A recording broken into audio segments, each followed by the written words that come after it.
So last week we had a discussion on three categorical views, I guess if you want to call it that, on origins. What we discovered was the three main views are, one, that the Genesis account is just absolutely mythical. It's no different than the myths of other creation accounts in other religions, and so that's all it is. It's mythical. That's the one view. The second view is that the thing that we need to recognize is that God created everything, but the account that's in Genesis is figurative, it's spiritual, it's poetic, it's not literal. And then we did some discussion on that, and we looked at the fact that, when you do a grammatical analysis of the syntax and the verb forms, etc., of Genesis 1 and 2, the only conclusion we can come to is that it's not poetic language, it's not figurative language, it is historical narrative. It's history. It's like a historical account, just like we would find in Joshua, we would find in Judges and Kings. And then the third view is that the Genesis account is literal. What we see is what happened. Believe it or not, we would think that is the prevailing view in the evangelical world, but it isn't. The prevailing view in the evangelical world is the figurative view, the poetic view, that Genesis is really just a poetic account of origins. And the key is to agree on the fact that God created the universe. That's basically the predominant view in the evangelical world.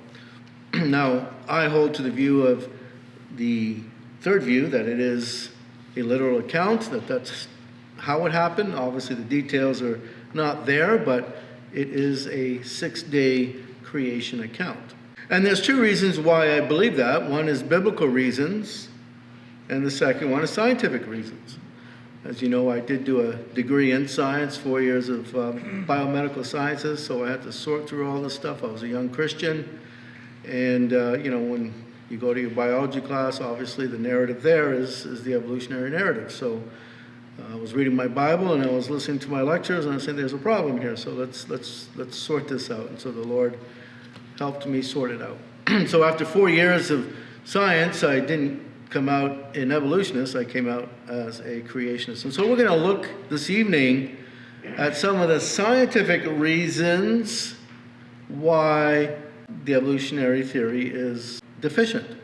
Now, to get started, I want us to hear from a committee of scientists regarding the creation account. Listen to what these people say. Creationism in any of its forms, they would include intelligent design in that particular form. Intelligent design just means that you had an intelligent creator who put all this into existence, is not based on facts, does not use any scientific reasoning, and its contents are definitely inappropriate for science classes, and so therefore we kick creationism out of the curriculum.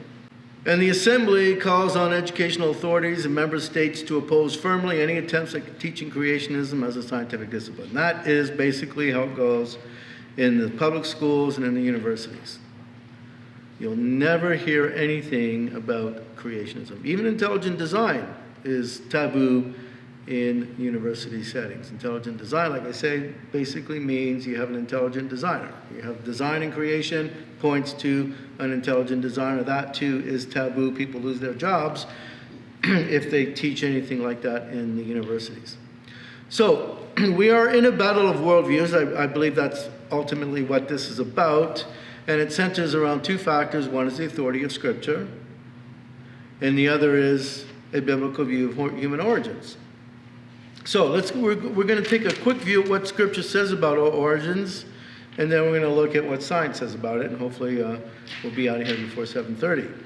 So what does the Scripture say about origins? Well, don't have time to read the whole Genesis 1-2 account, but one thing for sure is there's no hint of long geological or astronomical ages before humans were created.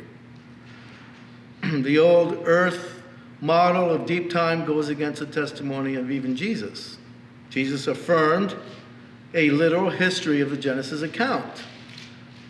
He referred to the people and events of Genesis 1-11 as history. For example, if we go to Matthew 19, Jesus is being asked about a question about divorce and remarriage. Notice what he says in verse 4 of chapter 19. He says, and he answered and said to them, have you not read that he, God, who created them from the beginning, made them male and female? So what is he quoting there when he says that? He's quoting Genesis 1.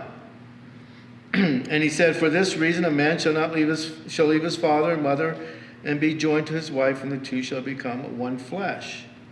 And so he is referring to the Genesis account. We see the same thing in Mark chapter 10 to 8, the same thing. He quotes Genesis. And then Mark 13, 19, again, he's quoting Genesis. For those days, he's talking about the end times, for those days will be a time of tribulation such as not occurred since the beginning of the creation, which God created until now and never will. Though there's not a direct quote there of a Genesis, a verse from Genesis, he is affirming the creation of the universe by God. Jesus is the creator of all things. Then it stands to reason that he knows far more when and how he created the world than the scientists would. Okay, there's some, if you have the handout, there's some verses there that allude to that. For example, let's go to Colossians 1:16. I think we did read that last week, but we'll read it again. Colossians 1:16. Referring to Jesus, and by him, by Jesus, all things were created. So Jesus created everything.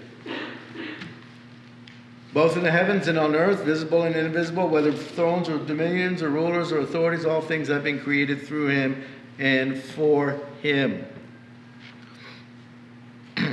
So the problem was not that Jesus was misled about the truth of our origins. The issue is to discern where the evolutionary theory moves from empirical science to hypothetical speculation. This is, I think, the important thing, is to find out where does the theory jump from scientific fact into the world of speculation.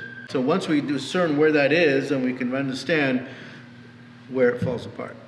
Jesus believed in a literal and historical, Paul believed in a literal and historical Adam and Eve. Let's just look there, 1 Corinthians chapter 15. 1 Corinthians 15, verse 45. He says, so also it is written, the first man, Adam, became a living soul. The last Adam became a life-giving spirit. And then we see in other places in Scripture where he refers to a historical Adam. And not only that, but Paul also believed in a literal and historical fall of Adam. In fact, Paul's teaching on sin depends on a historical Adam and a literal interpretation of Genesis 1, 2, and 3.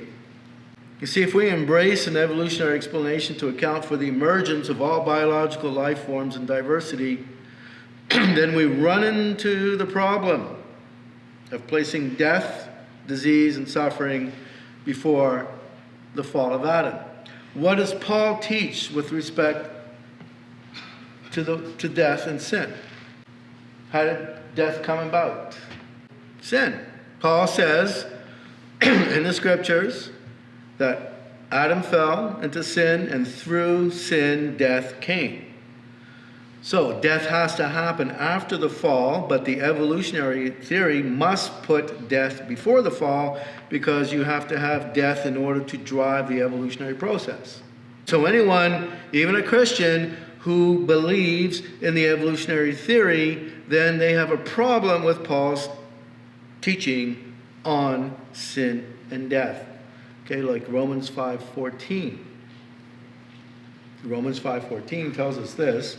Nevertheless, death reigned from Adam until Moses, even over those who had not sinned in the likeness of the offensive Adam, who is the type of him who was to come. So again, he's quoting the Old Testament Genesis account. Okay, so again, Scripture teaches that death comes after sin. Basically, if we believe again in the evolutionary theory that evolution requires death, right? So if you believe in that, then we have a quandary with the teaching of Paul in the New Testament. Is it Romans Is it Romans 5:12? Probably. I think that's... Wherefore,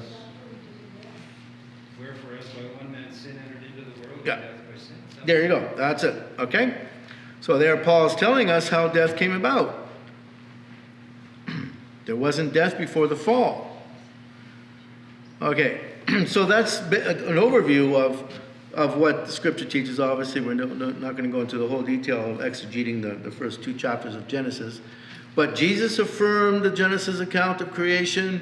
Paul builds his doctrine of sin and death on the Genesis account of creation. And so if we don't believe in the literal Genesis account of creation, we are running into some problems with Paul's teaching on sin and death, and we're running into some problems with Jesus' teaching on marriage. Now, what I want us to do, though, is I want us to look at what does science say about origins, and I think this is telling because even the science is deficient in supporting the evolutionary theory. Before we go into this, let's define some terms. Evolution is a very loaded term. Okay, there's like a coin has 2 parts to it, the heads and the tails. Well, the word evolution has 2 parts of it which we must distinguish. Fortunately, you're not going to find the distinguishing factors of evolution when you're sitting in a biology class. But there's 2 parts of the word evolution, or two aspects to it. One is microevolution, one is macroevolution. Let's define these 2 terms. Microevolution, I think we talked a little bit about this last week, refers to the genetic variation within an existing genetic code.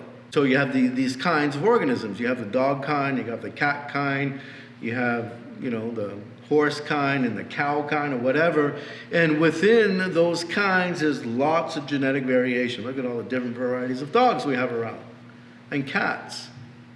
Okay, that's microevolution. And this is supported by science. There's no way anyone who denies the science of microevolution really is a science denier. There is no denial. I mean, dog breeders are using the science of microevolution to create the variety. Another example of microevolution is when bacteria develop resistance to antibiotics. They've mutated so many different ways so that they're now resistant to the antibiotic. It's still, for example, if it's an E. coli bacteria, it's mutated a lot, but it hasn't changed. It's still E. coli. It still follows the characteristics of what an E. coli bacteria should be like. Microevolution really is, God has put that in place so that we can adapt to changing environments. And like I said, it's well supported. It's proven. In fact, when Darwin went down to Galapagos Islands and he wrote his book, Origin of Species, and he talked about all the various things, that was all microevolution. He was just describing microevolution on Galapagos Islands, but he was extrapolating all that stuff into a different category called macroevolution. Microevolution can be studied scientifically because it's repeatable, it's measurable, and it's observable. That's one part of microevolution. And we can't deny the science of that. There'd be no reason to do that. That's crazy. The next one, though, is macroevolution. This is where we run into some difficulty. So this is basically what I would call like a vertical transformation of one type of organism into an entirely new type through gradual step-by-step changes. Okay, so for example, macroevolution would be you start out with one cell, and over eons and eons of time and mutations and natural selection, that cell becomes multicellular, and then after that it becomes an organism, and from that organism it goes into different other organisms. You go from a fish, and over eons of time that fish becomes terrestrial, etc. Okay, vertical evolution. You got to change the gills into lungs. That would be an example of macroevolution. The theory is that macroevolutionary change is simply a buildup of small microevolutionary changes. That's what they're saying. There has been no evidence for that because, as I mentioned, all microevolutionary changes are always within the boundaries of that kind of organism. You can put all sorts of microevolutionary changes in a dog, it's going to stay a dog. And a cat, etc. Right? Another example of macroevolution would be an amoeba transforming over long ages into an amphibian, a fish changing into a frog over time. Now, in order for macroevolution to work, what needs to happen is you need an increase in new and meaningful genetic information. Our genes determine our structure, right? I mean, the fact that we look the way we are is because of the genes in our body, right? So if you don't have a gene for it, sorry, you ain't gonna get the structure. So to go from gills to lungs, you need a whole whack of genetic information to do that. Gills have a certain amount of genetic information, and to go from the gills to the human lungs, or lungs for terrestrial organisms, you're going to have to add genetic information to this thing. Well, how do you add large amounts of genetic information? Well, the way that the evolutionary scientists would say is mutation. Mutation builds up in their mind, or in their explanation, mutation builds the genetic information that is required to increase, the organism's complexity. So what happens is mutations take place, and then natural selection acts on those mutations, and if they are beneficial mutations, the organism survives. If they're not beneficial mutations, the organism dies and doesn't pass on that mutation. Okay? So you get mutations, natural selection works on that organism with those mutations. If they're beneficial, then that organism will pass on the mutations to its offspring, it survives. If it's not beneficial, natural selection will kill them off, right? Survival of the fittest. Basically, the difference is microevolution works with the existing genetic information, but macroevolution works by creating a new genetic information. Okay, so that's the thing, right? So you have to have mutations and then natural selection acting on the mutations to drive the evolutionary process forward. If the organism dies, they don't pass it on. If the organism survives, then they can pass it on to their offspring. That's the explanation. The only problem is this: it's not supported by science. That's our problem, and that's a big problem. It's not supported by science because it's not a repeatable event, it's not measurable, it's not observable. That happens over eons of time, supposedly, and you can't repeat it in the lab, you can't measure it, you can't observe it. So it's not what we call empirical science. This is kind of how it works. This is the narrative or the story of evolutionary scenario. According to macroevolution, there was once a time when creatures did not have lungs, so no genetic blueprint existed to make lungs. But then after many, many, many eons of time, lung information arose and was added to living things. But now we need feathers, okay? You want to fly now. So same thing happens. There's no feather blueprint in the genetic information, and so over eons and eons of time and mutations, etc., now we have feathers, right?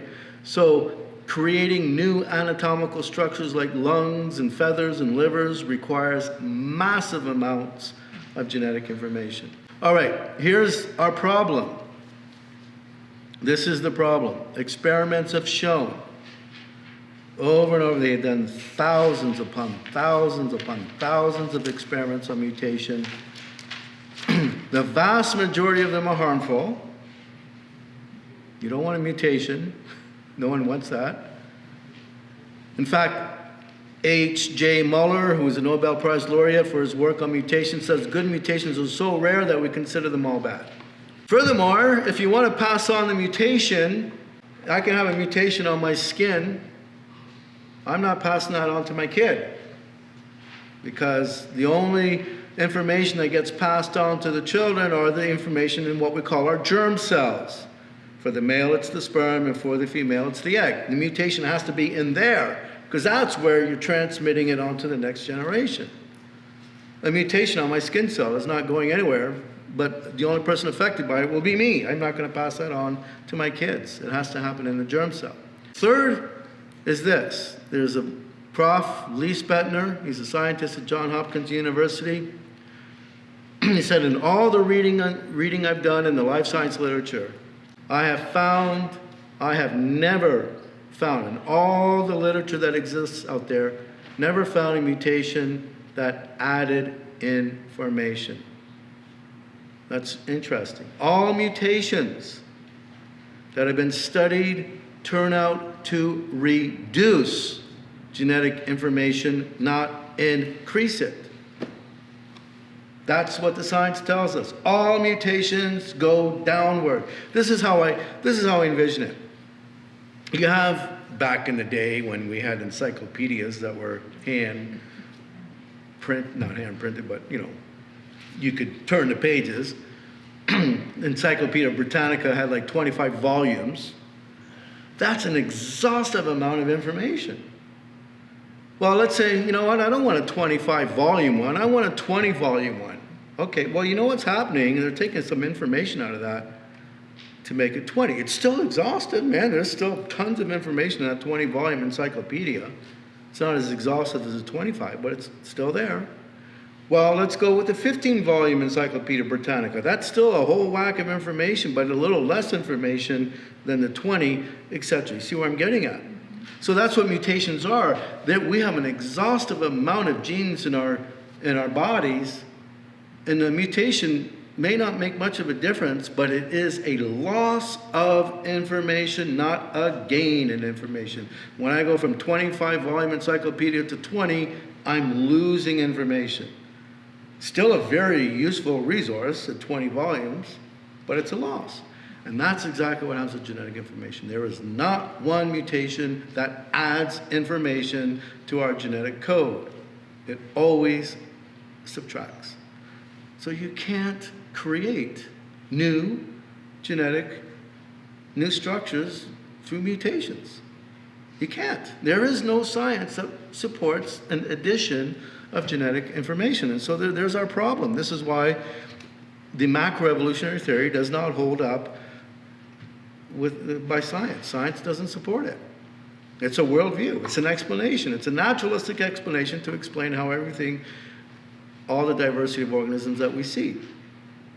The problem is that rather than producing new genetic information, mutations reduce genetic information. Even with the variety of dogs, you can get this nice dog with all sorts of things. There's still a loss of genetic information.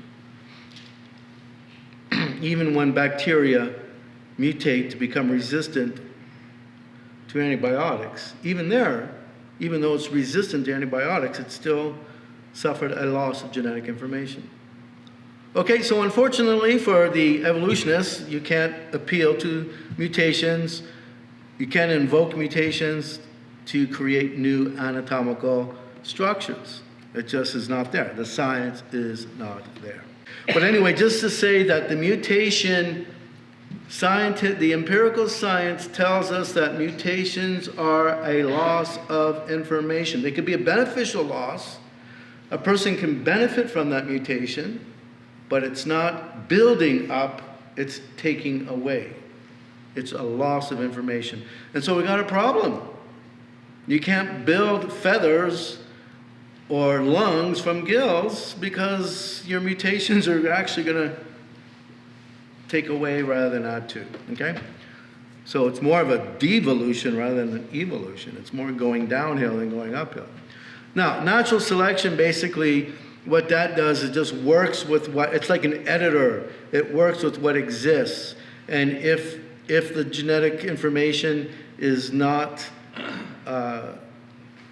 it's kind of the survival of the fittest, right? So it weeds out the weaker organisms from the stronger ones. Okay, but it's not creating genetic information, it's just culling it out. It's selecting, it's a selection process, not a building process.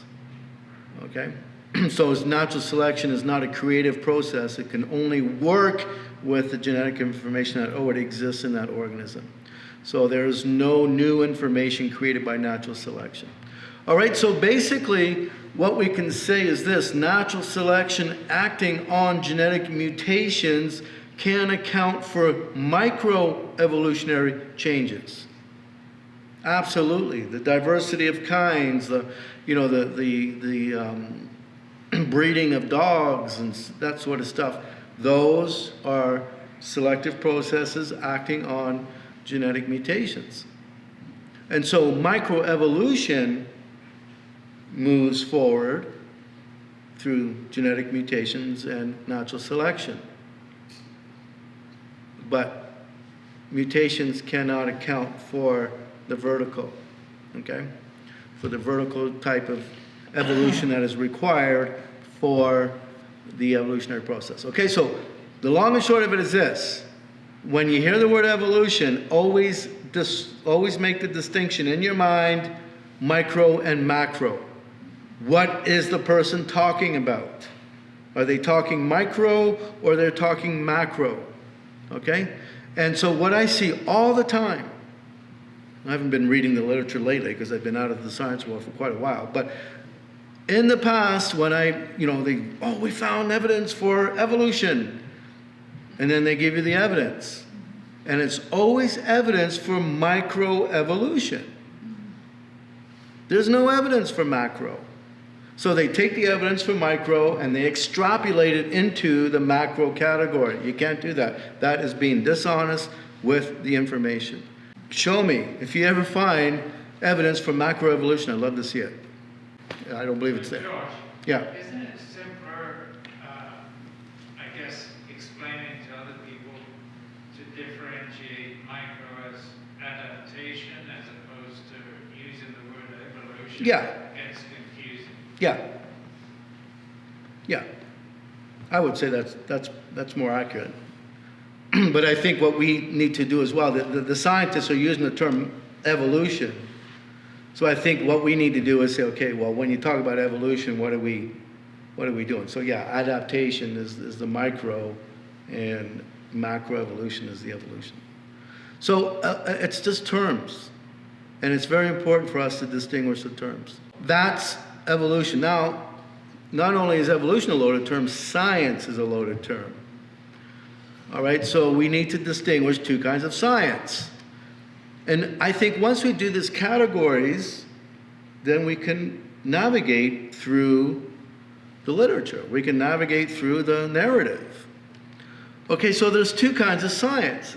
There's what we call operational science or empirical science. This is the type of science that put man on the moon. This type of science involves the scientific method. The scientific method means that it's going to be observable, it's going to be repeatable, it's going to be measurable. Okay, this type of science, we do it all the time. Does macroevolution qualify as an empirical science? Well, let's put macroevolution to the test. Let's apply the scientific method to macroevolution. Is macroevolution repeatable? No. Is macroevolution measurable? Can we measure it? It takes millions of years, presumably, for one kind of organism to transmit to another. I don't know anyone that lives that long, so you can't measure it. Can macroevolution be observed? No. Macroevolution does not qualify as an empirical science. It's not repeatable, it's not observable, it's not measurable, so it's not empirical science.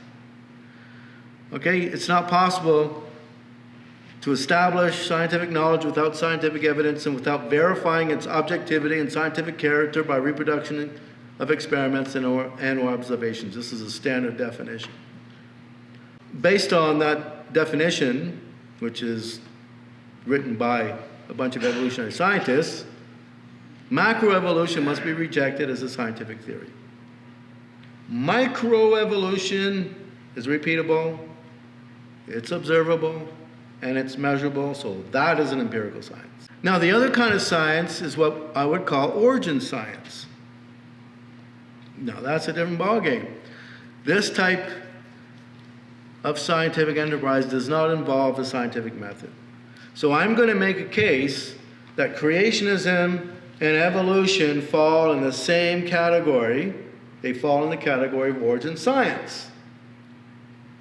And so if we're going to reject creationism because it's not empirical science, then we have to be fair and reject evolution as well, because it neither is empirical science. Because these two views cannot be verified by the scientific method. Creation is not observable any longer. It happened at one time in the past, and it's not repeatable, it's not observable, it's not measurable. Creation is an origin science. And what we can do is we can make educated guesses about, how it worked, but we cannot call it an empirical science. So I'm willing to say creationism is not empirical science. I'm willing to say that. But we also, those evolutionists have to be willing to say evolution is also an origin science. Then we're talking about the same category of science. But what happens is creationism gets rejected because it's an origin science, but macroevolution gets accepted because it's an empirical science. But it isn't. Okay, I don't know if you guys are following what I'm saying here. Are you guys following? Mm-hmm. Okay. What did you say? You start from the beginning?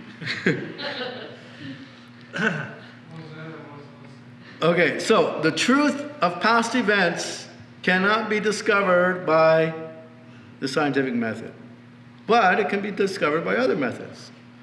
Okay, do we believe that a guy named Jesus existed? Can we discover that through the scientific method? Can we discover the fact that Jesus existed in a science lab? No. No, it's not repeatable, it's not measurable, and he's, not whatever. It's a historic event. That doesn't make it less true. It just, that's not, we can't talk about the existence of Jesus using science. So we have to use other methods, like a historical method. So then maybe we can verify the creation account using other methods. For example, the historicity of the resurrection. Can we prove that by science? No, we prove it by other means, by historical record. So just because you can't prove it by science doesn't mean it's not true. It just means you have to use other methods to verify its authenticity.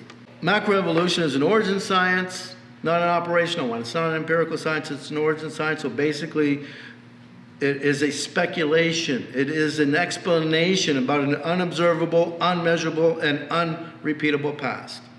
Let's not be duped into believing that it's empirical science, the science on evolution is settled. It isn't, because it's not scientific. Now, microevolution, again, on the other hand, that's an operational science. It's empirical science. It's not an original science. It's an empirical one. It's measurable, repeatable, observable.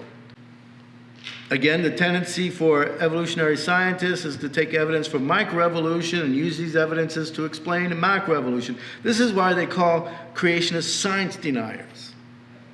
Okay, because we don't believe in the resistance of bacteria and antibiotics. That's an evolutionary process. Well, of course we believe that. But we don't believe that's macroevolution. That's all. So because they are origin sciences, macroevolution and creationism are not accessible to the scientific method. The scientific method doesn't touch it because it's not a repeatable, observable, present, or observable event.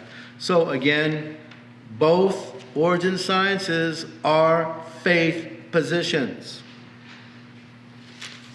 based on certain foundational assumptions. Okay, they're both in the same category. We admit it's a faith position to believe in creation. I admit that. That doesn't mean it's wrong, but it's not empirical science. And so the evolutionary position is also a faith position. So the question then is, what is the most credible position to hold? Okay, so macroevolution basically is based upon a naturalistic presuppositions. In other words, natural causes are the only ones allowed, not God. The minute you bring God into it, then we're going to kick you out. We're going to cancel that narrative or that explanation. There's a scientist, Richard Lewontin, and he expresses the view of naturalism with the following statement. He says, we take the side of science. In spite of the patent absurdity of some of its constructs, in spite of the tolerance of the scientific community for unsubstantiated commitment to materialism, we are forced by a priori adherence. In other words, by our presuppositions, we are forced to material causes to create an apparatus of investigation and set of concepts that produce material explanations, no matter how counterintuitive, no matter how mystifying to the uninitiated. Moreover, that materialism is absolute. Why? Because we cannot allow a divine foot in the door. So that's the whole thing. We don't want God in our explanation. That's what this is about. Okay?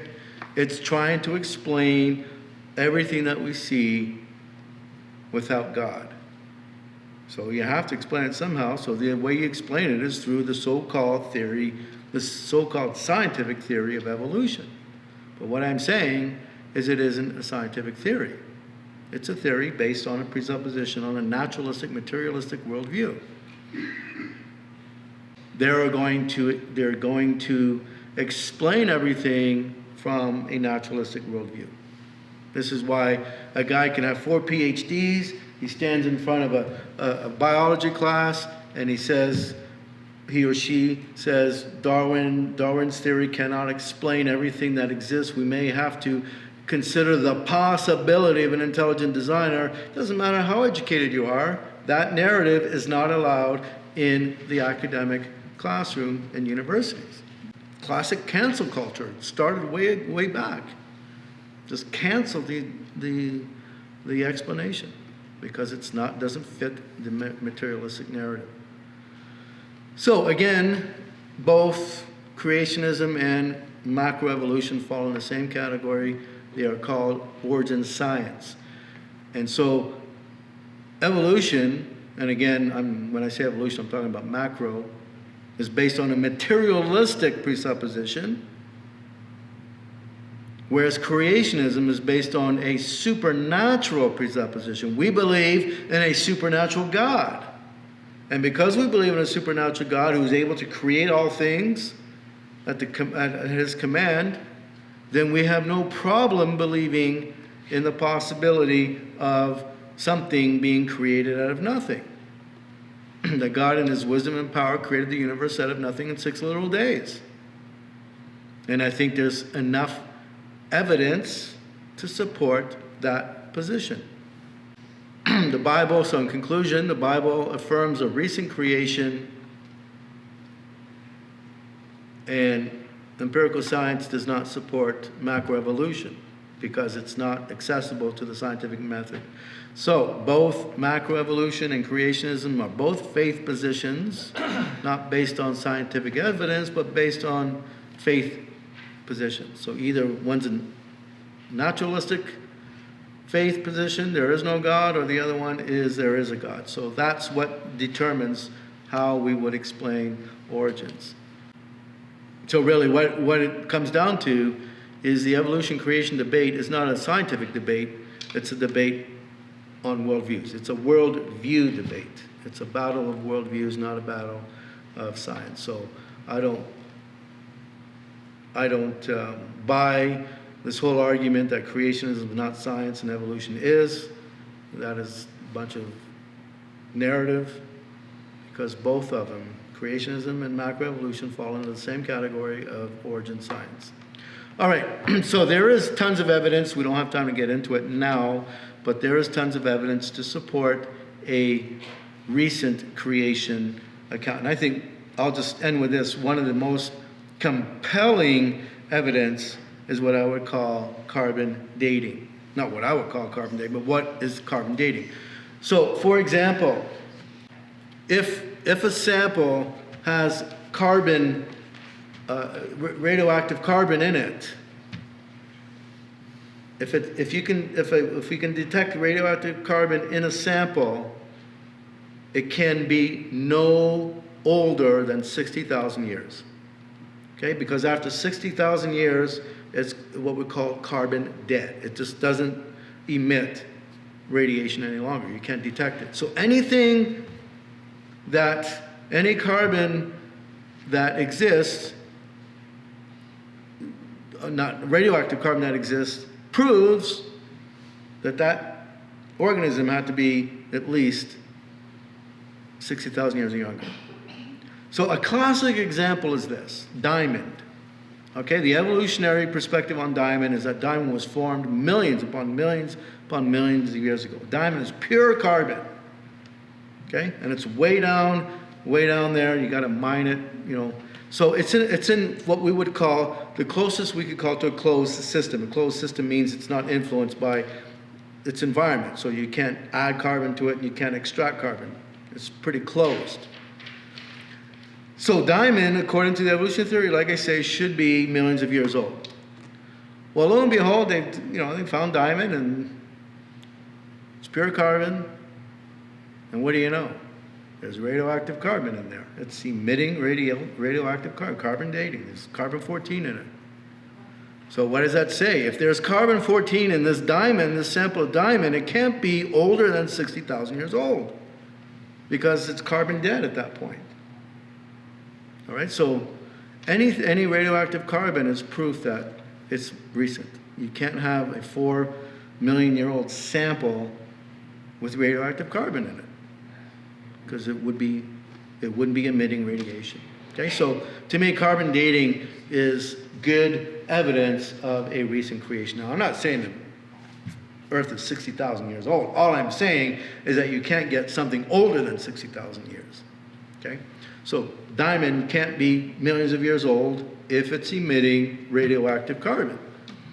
Okay, I think that example is in your book there. So that's one example. Another wonderful example I think that just throws the whole thing into the water is what we call polystrate fossils. Okay, so you look at the Grand Canyon, you see all these strata, right? So the theory is this, the lowest layer is 4.5 billion years old, and then the next layer is like 4 billion years, goes up, right? So each layer is so many millions of years old.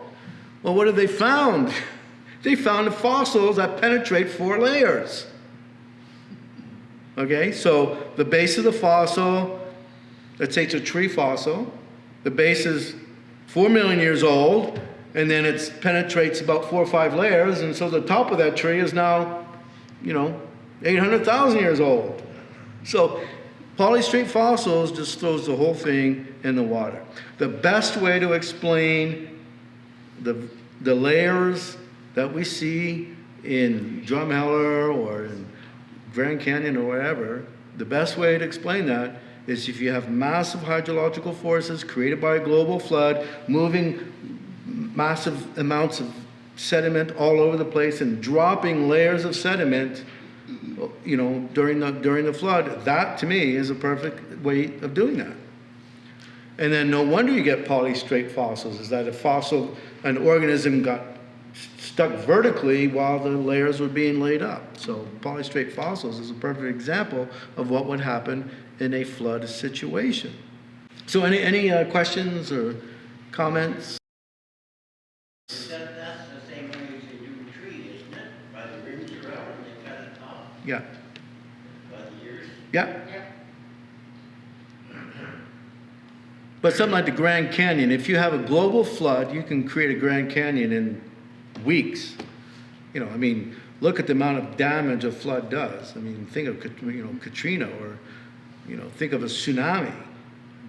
Just the massive destructive damage a tsunami does. Well, imagine if the whole planet is under water with all these hydrological forces just working like crazy. Well, yeah, you can rebuild the Earth's surface quite rapidly under those kinds of forces. So. Where did 60,000 years come from? So if nobody can determine time, how can we do that? Well, what they do is there's an equation. How does it go? It goes NF equal NO e to the KT. So basically what they do is they say, okay, this is how much radioactive carbon is present in it. This is the decay rate. And this is the final carbon this is the amount of carbon we have now. This is the amount of carbon that was in there originally. And we know the constant decay rate, and then you can determine the time. But it is, you're right, it is based on presuppositions because we don't know what the original amount was, do we? But with carbon, they can kind of determine, because the way radioactive carbon works is that the nitrogen in the atmosphere gets, through lightning and stuff like that, it gets converted into a form of radioactive carbon. So they can determine how much carbon is produced in our present environment, and based on that, they can make all sorts of calculations. But even there, we don't know the original amount. Okay, so again, that's a good question because, even uranium dating or, whatever, it's based on assumptions. And the assumption is they know the original amount. We don't know the original amount. You know the final amount because, you know, you got the sample and you can determine the final amount of radioactive uranium in there, but who knows the original amount? You can determine the decay rate. See, the way the equation goes is that you have NF, that's the final amount, equal NI, the initial amount, plus some kind of constant, K, which is the decay rate, T. You're looking for T, the time. So you have to have all those other variables to find time. Well, we don't know what the original amount is. So how are we going to make a determination on how old this thing is if you don't know the original amount? I also heard that that it can decay at different rates. And the decay rate can change, absolutely. Yeah. Like you said, like that guy came here for read the Bible, like the dinosaurs, we said, 10, 20,000 years ago.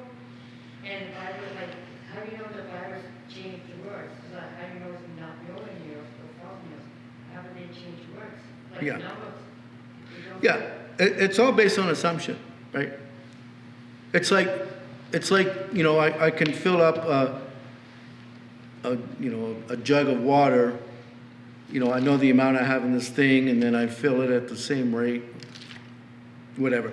I mean, how do you know we haven't changed the rate over time, right? I mean, I could, you know, whatever. So that's the idea, is that when you're doing radioactive dating, you're functioning on assumptions. Absolutely. There's no way you can know for sure the original amount of radioactive material in that sample. No way of knowing. So they make a guess, and based on that guess, if the guess is wrong, then the time is wrong. And so what they generally do, this is how it goes. It's kind of crazy. Talk about, again, cancel culture. So the way they do it is they have a whole bunch of tests. Well, this one doesn't fit our 4.5 million year old, so we're going to reject that data. So that data doesn't work. And they just keep doing all these different tests until it finally falls in the presuppositions that they hold to. Well, this one says it's 4.5. Okay, well, that's about what we would like it to be, so that's the data we'll accept. All the other data they reject. So that's kind of how it works, right? You have your presupposition, and you're just looking for the data to support your presupposition. And if it doesn't support it, you reject it. So radioactive dating is guesswork. Okay, so anyway, any other questions? I had just one question. Yep. When they're, just to do with genes, when they graft a apple into a pear tree or a pear tree into an apple, it makes a different type of fruit, but it doesn't reproduce. Yeah. It stops right there. Right. So if they change something, it doesn't keep on mutating, it just stops. It's the end of it. So yeah, I'm just going along with what. Yeah, it has to happen in the reproductive cells of the organism if you want to pass it on. If you want to pass on the mutation to the next generation, it has to happen in the reproductive cells. And they're still both trees. In what? Crossing an apple. Yeah. Tree with a pear tree, it's still both trees, yeah. Cross a bird with a tree. Yeah, exactly. Get a feathered tree. What does that fruit taste like? A feathered pear. Can't reproduce, can't go anywhere. Oh, so there's no fruit in the tree? No, there's fruit in the tree, but it won't reproduce. No, but what is that fruit? Like a pear apple? Yeah, I think it's called an apple pear or something. or a papal, okay. Apple. Have you ever had one? I did, Is Yeah. it good? yeah. Aren't It was nectarines okay. kind of like that too? I thought nectarines were There's kind of, Nectarines, I think, they're that too. yeah. They're at the end. So they have to. It's keep just grafting. one generation. Yeah, well, it may grow the next year, I don't know. I mean, the same thing, the same. Yeah, I mean, if you can create that mutation in the reproductive cells of the plant, then you can pass it on. You can't, it won't do it. It won't reproduce. Okay. Well, what I've heard about, if you cross a donkey and a horse, you get a mule. Yeah. But the mule cannot reproduce, right? Is that true? Yeah. Yeah. So even there, it shows, you know, that there's a loss of genetic information and it just stops there. So. Anyway, I think it's all fascinating because if you really dig into the science of it, you start realizing, this theory is not really as as convincing as they make it out to be, right? So, well, thanks for coming out. I know that's a totally different type of session that we've had in the past, but when we deal with theology, that's kind of what happens. So I think we are finished this section, so we're going to move into the third topic of man, sin, and salvation. So that's where we'll go next week. All right, so hopefully I'll have some handouts for you by then. If not, my apologies on that. All right, who would like to close in prayer? If there's no questions. I'll go over prayer. Okay, thanks. Father, we come to you tonight and just thankful that we get to learn this, different methods, Father, that will help us out in this world when we come along people who aren't believers.